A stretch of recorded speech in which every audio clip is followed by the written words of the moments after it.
There was a drive that changed everything. Maybe it was the first time you got behind the wheel alone, license fresh in your wallet, the world suddenly smaller and more accessible. Maybe it was the first time you drove something fast, something responsive, something that made you understand why people talk about cars like they're alive. Whatever it was, wherever it happened, that drive created a template in your brain, a baseline for what driving should feel like. And every car you've owned since, every road you've taken, every modification you've made, it's all been an attempt to recreate that feeling. To get back to that moment when everything clicked and you felt truly, perfectly alive behind the wheel. You're still chasing that first drive, and deep down, you know you'll never quite catch it. Chapter 1: The Imprint That Never Fades.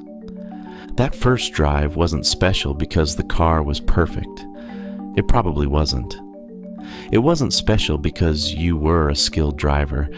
You definitely weren't. It was special because it was new. Because your brain had never processed that particular combination of speed, control, freedom, and risk before. Everything was heightened.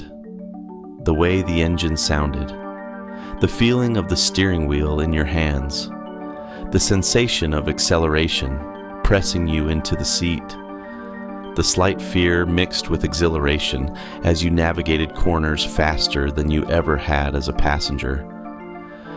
Your nervous system was on fire, recording every detail, burning it into your memory as something significant. This is called state-dependent learning.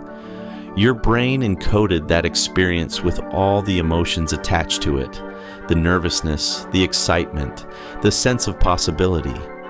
And now, every time you drive, part of your brain is comparing the current experience to that original template, looking for the same cocktail of sensations.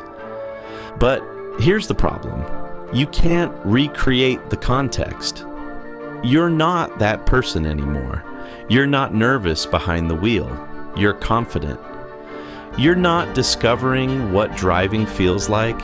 You're executing patterns you've repeated thousands of times. The novelty is gone, and with it, the intensity. Chapter 2: The Endless Upgrade Cycle. So you start chasing it through acquisition. Maybe a faster car will bring back that feeling. Maybe more power, better handling, sharper responses. Maybe if you can afford the car you couldn't have back then, it'll resurrect that original high. You buy the new car, and for a day, maybe a week, it works. The newness creates a shadow of that original excitement, but the shadow isn't the substance.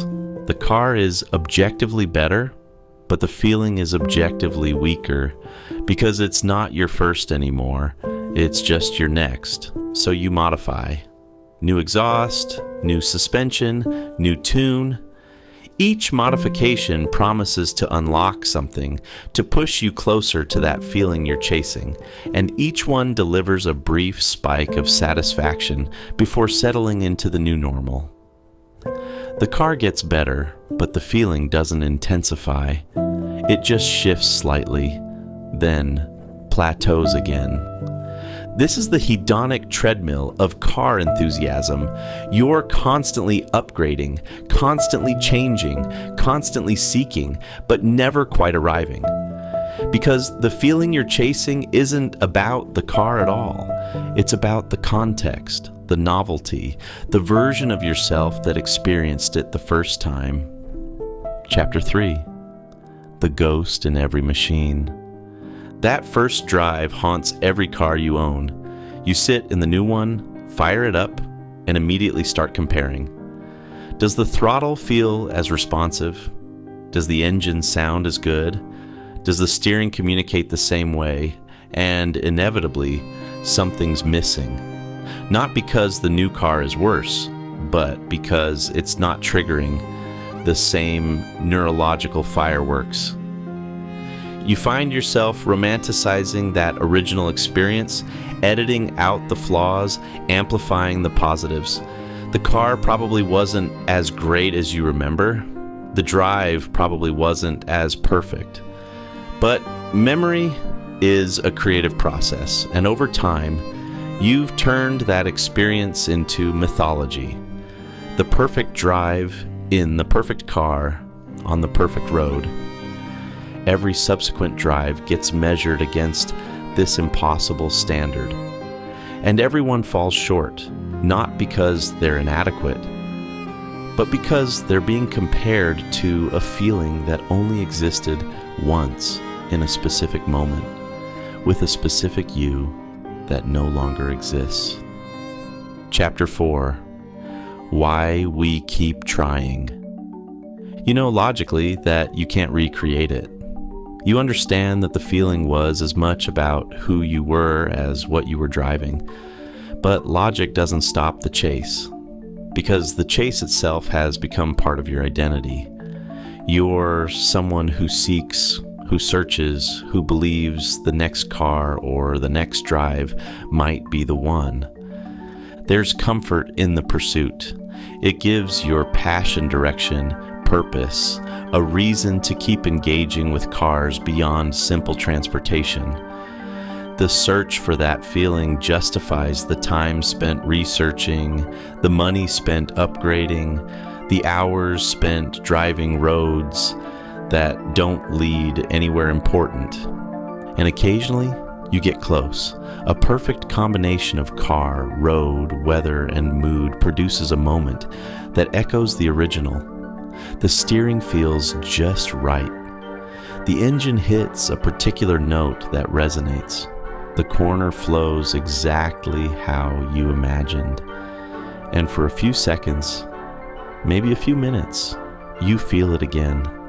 That original spark. But it fades. It always fades. And you're left knowing it was close, but not quite there, which just makes you want to chase it harder. Chapter 5. The Liberation in Letting Go. Here's what nobody tells you about chasing that first drive. The chase is preventing you from having the second one, because you're so focused on recreating the past that you're not fully present for what's happening now. You're measuring every experience against a memory instead of experiencing it on its own terms. What if the answer isn't to recreate that first drive, but to create new firsts?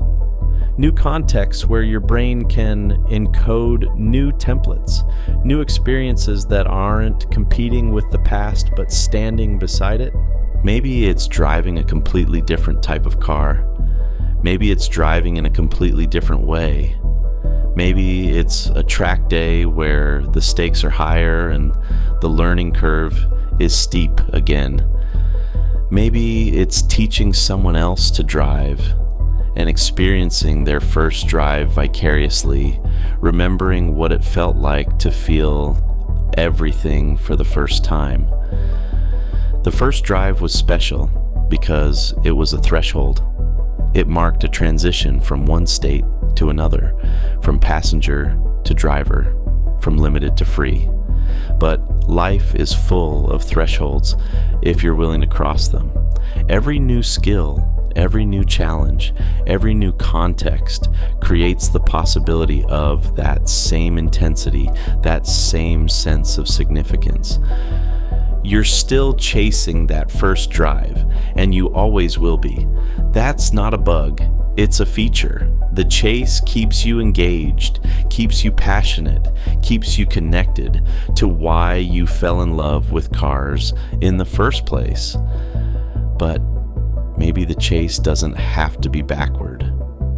Maybe it can be forward, toward new experiences that honor the original without trying to duplicate it. That first drive taught you what driving could feel like. Now it's your job to discover what else it can be, not by recreating what was, but by creating what's next. The first drive isn't behind you. It's ahead of you. You just have to stop looking in the rearview mirror long enough to see it.